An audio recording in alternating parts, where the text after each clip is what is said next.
That was very powerful, Stan. I appreciate being here to hear it. I've got to say, when I was first asked to take part in this debate, my response was rather blunt. Why in God's name would I want to be the token conservative in a room full of self-loathing lefties?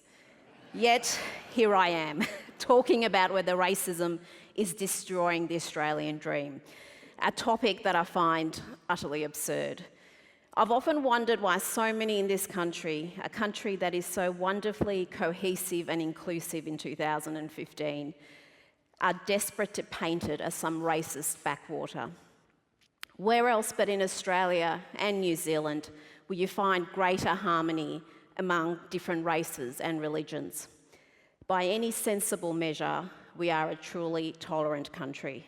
As a migrant to this country, a non-Christian, obviously non-white Middle Eastern migrant, I'm enormously proud to call myself Australian.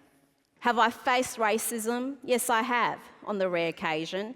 But let's be clear, racists in this country today are the tiny minority of ignorant bottom feeders. They are powerless and their bigotry is typically born out of jealousy.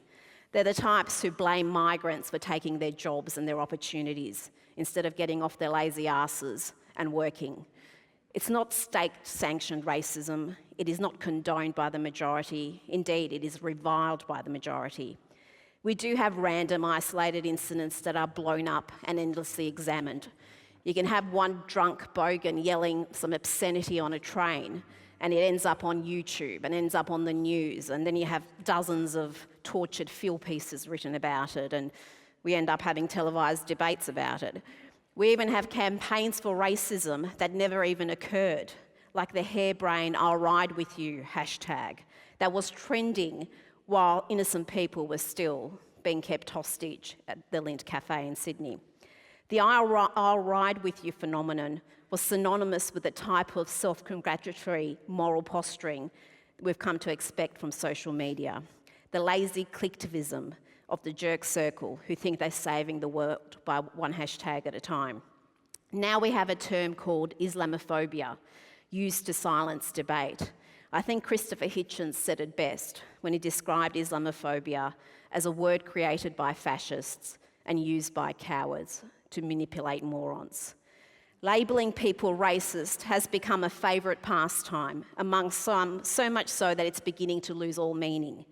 We have become so hypersensitive that any criticism, no matter how justified, can be called racist. Instead of encouraging critical thinking, I feel there's this atmosphere of censorship where discourse is silenced. Even Germaine Greer, for God's sakes, is now the focus of the hate police who say she's too offensive to be heard. I never thought I'd be standing up here defending Germaine Greer, but I am. She should have every right to speak at a university. I don't agree with her point of view on transgender people, but she's got every right to make it. And this atmosphere we've created where certain opinions are acceptable and certain ones aren't, and you're deemed racist immediately without any examination of what you're actually saying. Of course there's some racists in Australia, as there are everywhere in the world, but here their numbers are few and they're utterly disempowered. The bigotry that threatens the Australian dream isn't racist attitudes. It's the bigotry that seeks to silence and smear. It's the bigotry of low expectations, which refuses to call out abhorrent behaviour because of cultural sensitivity. It's the bigotry that seeks to wrap capable, empowered people in the cloak of victimhood. It's the bigotry that sees easily outraged Western feminists turn a blind eye to brutal misogyny seen in Islamic countries, as well as abhorrent practices much closer to home. We seem to have drifted into a worrying trend where self-appointed ethical guardians display a puritanical fervour to ban things they deem offensive, no matter how misplaced or overblown their defence may be.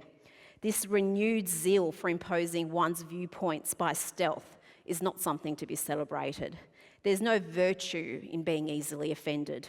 Being hypersensitive doesn't make you more sensitive or a better person. It typically just makes you a massive bore. A free and sophisticated society must allow citizens to offend and to be offended without contravening any laws. If someone is not inciting violence or defaming an individual or group, then why should their right to free speech be infringed upon? As a wise man once said, when you restrict the freedom to criticise and ridicule, you create a society with a veneer of tolerance, concealing a snake pit of unaired and unchallenged views. In 2015, oppressing free speech and open discourse is a far greater threat to the Australian way of life and the Australian dream than racism.